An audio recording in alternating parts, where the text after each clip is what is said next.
The first speaker is Pablo Borboroglu, who founded the Global Penguin Society to protect all 18 species of penguin across the Southern Hemisphere. Pablo, the floor is yours. Thank you. Thank you very much. Thank you.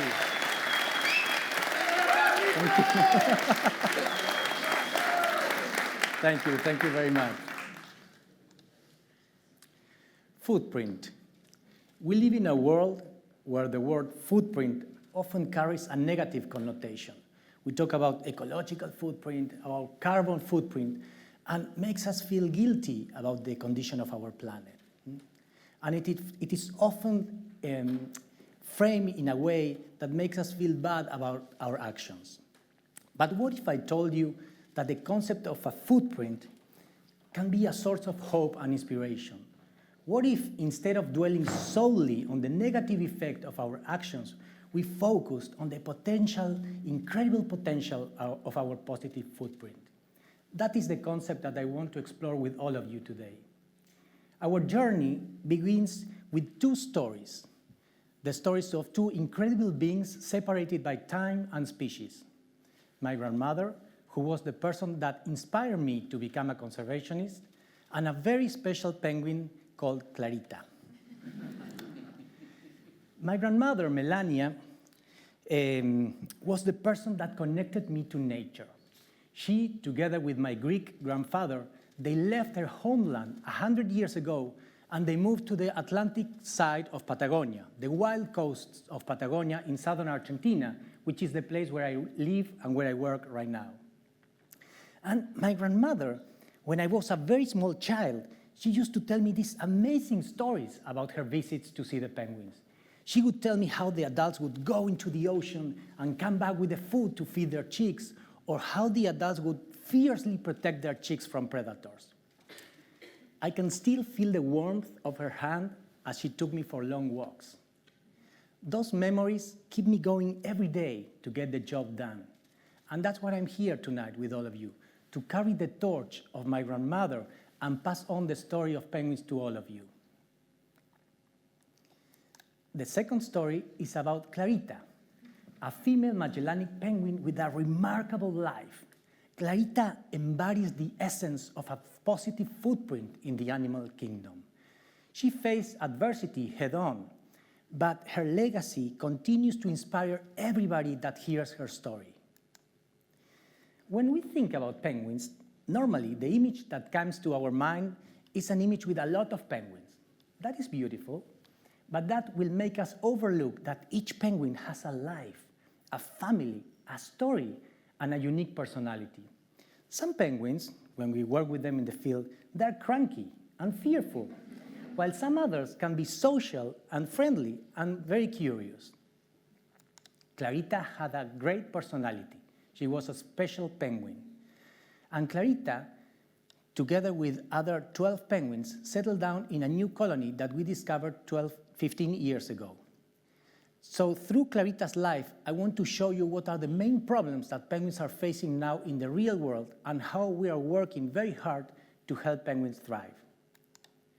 When we first found Clarita, she was surrounded by a lot of plastics, even a bottle of plastic in the back of her nest. You know, plastics are a big problem in the coastal areas that penguins use, but also in the nesting areas. They come from reckless people, they come from fisheries, and the problem is that penguins get entangled in big pieces of plastics. But sometimes when penguins are eating in the ocean, they eat small plastic pieces of plastics that are floating, and that can harm them and even kill them.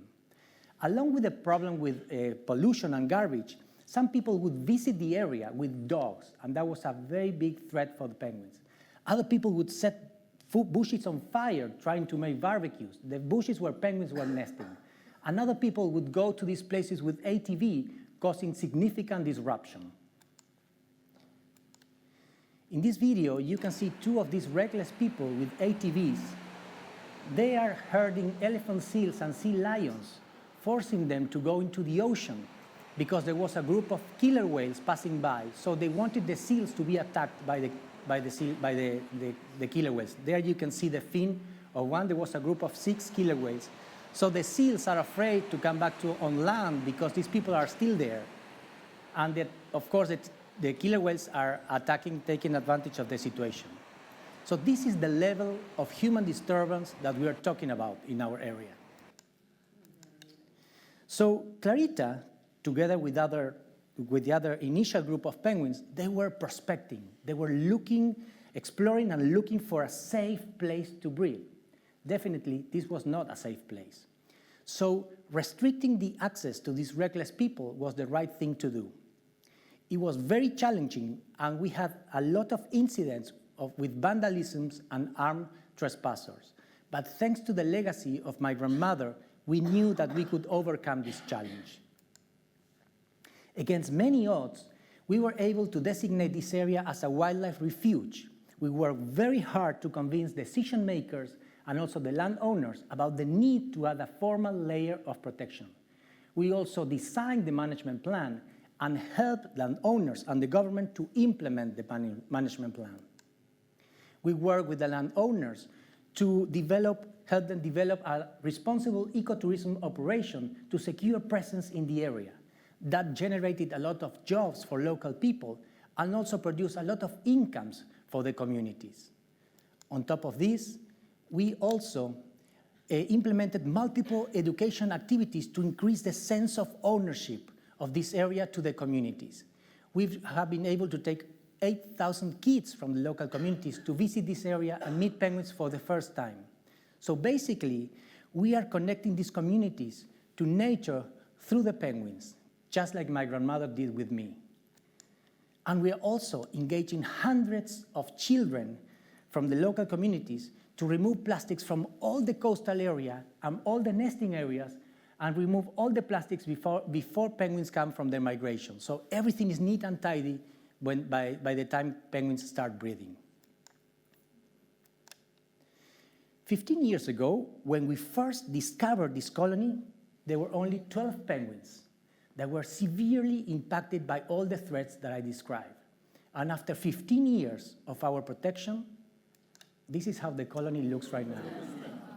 Isn't that amazing? This is amazing.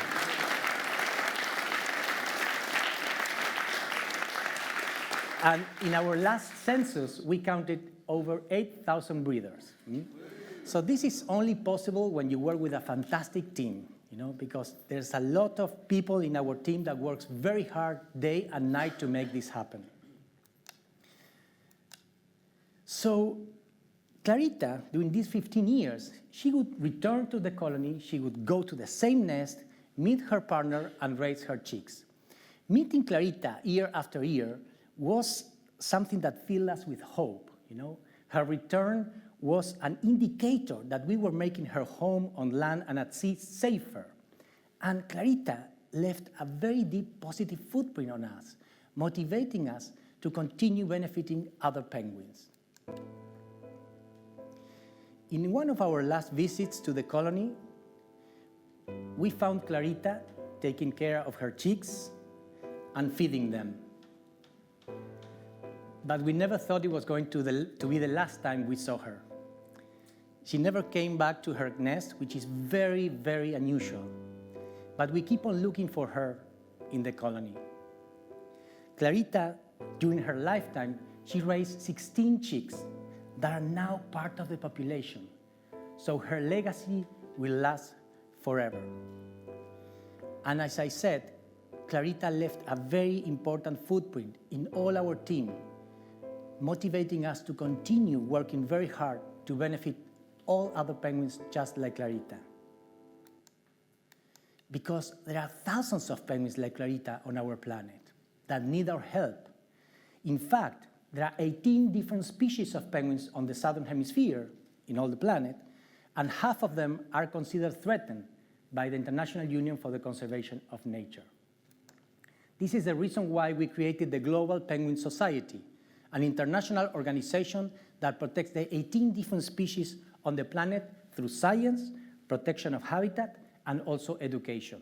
We are based in Argentina, but we work globally and we have actions in multiple countries. Our main goal is to reduce the impact of human activities on penguins. For example, when we create protected areas, we improve the management of fisheries, oil developments, and also deep-sea mining. These activities help penguins cope better with climate change. We make penguins more resilient so they can cope better with something that we cannot deal in the short run.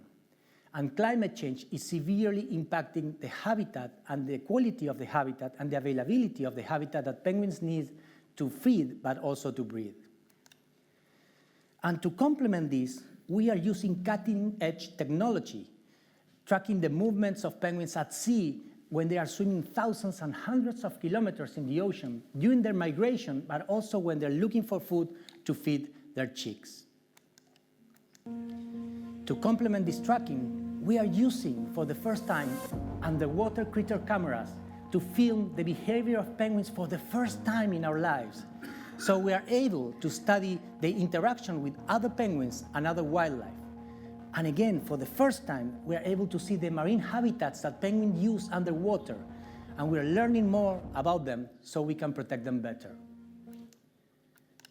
So far, thanks to supporters like you, and thanks to organizations like Whitley Fund for Nature, which was the first organization that gave me an award a long time ago when I was just a promise, thanks to that, we were able to protect 32 million acres of penguin habitat in the ocean and on land. And we have benefited millions of penguins worldwide. We have done a lot, but there's still so much more to be done. And we have new and exciting projects and goals ahead to continue protecting penguins, benefiting the people that depend on penguins, and also the entire planet. In our world, we are obsessed. We are fixated by this concept of a negative footprint. But let's not forget the potential, the incredible potential of our positive actions. My grandmother's legacy reminds us that sharing our respect for nature in a child can have a profound generational impact. While Clarita is showing us that working hard for conservation is rewarding and worthwhile. Each one of us, we have the tremendous power to leave a very deep positive footprint on our planet, even through small actions. So ask yourself this crucial question: what do I want my footprint to be? And then go make a difference. Thank you very much.